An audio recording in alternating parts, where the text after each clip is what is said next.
In this video, Jordan Peterson talks about what happens when unwanted events happen in your life. Oh no, definitely not. As you move towards a goal, things you don't want and things you do want might be happening. And like if something you don't want happens, then it depends on the relationship of the thing that didn't happen to your whole goal hierarchy. And the problem is, and that's where we're going to go next, is when the unexpected thing happens, unless it's very simple, which means that it can be modified here and now with very little disruption, then it has an incalculable effect on the integrity of the entire plan. And that's why unexpected things in particular are a class of their own. Now it's complicated, because normally when you're moving towards a goal, if any obstacle appears, it's unexpected. Obviously, because partly what you're trying to do when you lay out a good plan is to make sure that the pathway doesn't have any obstacles in it. So you almost never encounter, just like you never encounter an incentive reward without also encountering a piece of evidence that your plan is good, you never encounter an obstacle without also encountering evidence that your plan is flawed. And then the question is, well, how flawed? And that's the big question. And that's why there's a third category of events that occur as you're laying your plans, as you're laying your plans out in the world and implementing them. And that category is things you didn't expect. So not merely obstacles, but they're things you didn't expect. So now that's what this diagram basically indicates. So as you're moving from the unbearable present, it's unbearable because you want to make it better, which is also something to think about when you're considering why human beings are constantly dissatisfied.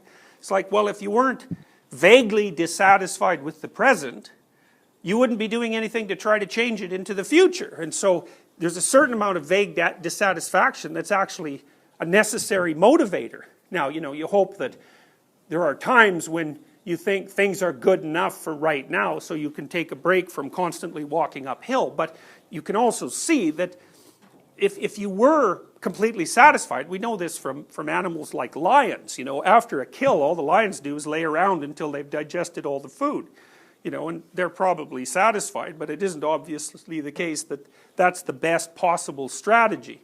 So as you're moving from the unbearable present to the desired future, you can think that positive things happen, so those facilitate your movement forward, and negative things happen, and that interferes with your movement forward. Or you can think differently, which is a slight reconceptualization. You can say that predicted things happen, and that unpredicted things happen. So that's a slightly different shift, right? Because when you talk about unexpected and expected, obviously, you're not referring to something that's only a manifestation in the actual world. It's also a relationship that you have with the thing in the world. Because expected means not only does it happen, but you knew it was going to happen, whereas unexpected means not only does it happen, but you didn't know. So there's a subjective element. And then you could change that another way too, because, and this is, I think, the most accurate way to think about it, which is, it's not expected and unexpected, it's desired and undesired. And the utility in making that transformation is it brings motivation into the picture. You're never only expecting or not expecting. You're wanting and not wanting. Yep. Couldn't something be expected and undesired? Yes, sort of. If you lay out a good plan, you may say, well, here's 10 things that I don't want to have happen that are relatively high probability. And then you could build a little sub-plan around each of those that constitutes a micro-strategy within the plan. But the way to conceptualize that effectively is to think about this. You don't have a plan, ever. You have a nested series of plans.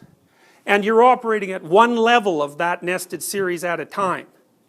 Now, if it's an expected undesirable thing, it usually affects a micro element of the plan, right? And so that you can change that and fix it without too much effort. If it's a macro element, you know, let's say, okay, you fail a course. That's one thing. Another thing is East European cyber criminals hijack your hard drive and encode it, and they charge you $10,000 to decode it, and then you don't have enough money to go to university. It's like, okay, well, which of those events is more serious? Well, obviously, failing the exam is not a positive event. It's a somewhat unexpected event, likely, if you were doing the work, but it doesn't blow apart your entire plan, whereas the theft of all your resources is a macro failure. Not only are you not getting from point A to point B, but the framework within which you're conceptualizing point A and B is wrong, but it might even be worse than that. It's a superordinate framework that blows apart 10 or 11 different plans. So it's complicated because things are never only predicted and unpredicted. They're desired and undesired, and then they're desired and undesired to different degrees, and the degree depends on the place in the hierarchy where the unexpected thing is doing the disruption. So, but there's no way of getting towards that level of description without starting off as if you're only implementing one plan at a time. So this is an oversimplification that's necessary before we develop a sophisticated idea of how it is that you're interacting with the world. Okay, so a desired outcome, that's an incentive reward.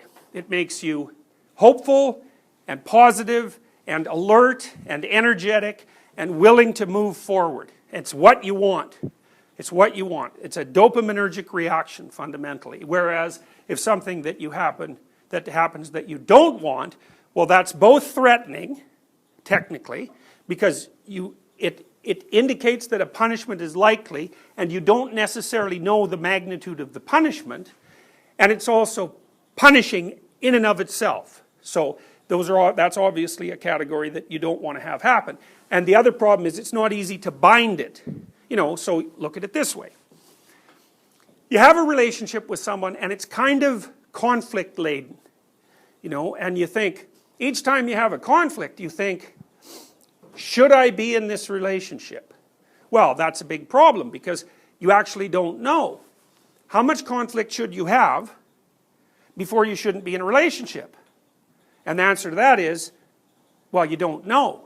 Now, there's actually some empirical work on the topic, so I can give you a provisional answer, which is quite interesting. So there was a research psychologist a while back who I thought did a brilliant study, and they had couples record positive events just qualitatively. How many positive interactions did you have with your partner during the day versus how many negative interactions? I don't think they quantified the degree to which they were positive and negative. They're just going to assume that across multiple instances that would wash out. And what they found was, it's quite cool, they found that if you had fewer than 5 positive interactions to every negative interaction, the relationship was going to collapse. So now you can start counting and see if that's appropriate to you. But the other thing they found, which I thought was really lovely, was that if you had more than 11 positive interactions to 1 negative interaction, the relationship was also doomed. And so you think, so you understand that, right? Everyone knows that, because if someone's wandering around treating you like a god or a goddess, the first thing you're going to do is be just contemptuous of them and then completely bored.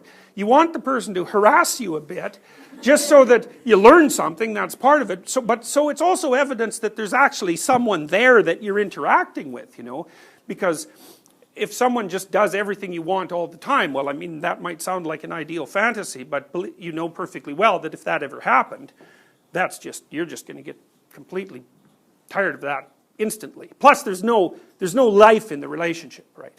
Which is a big issue. So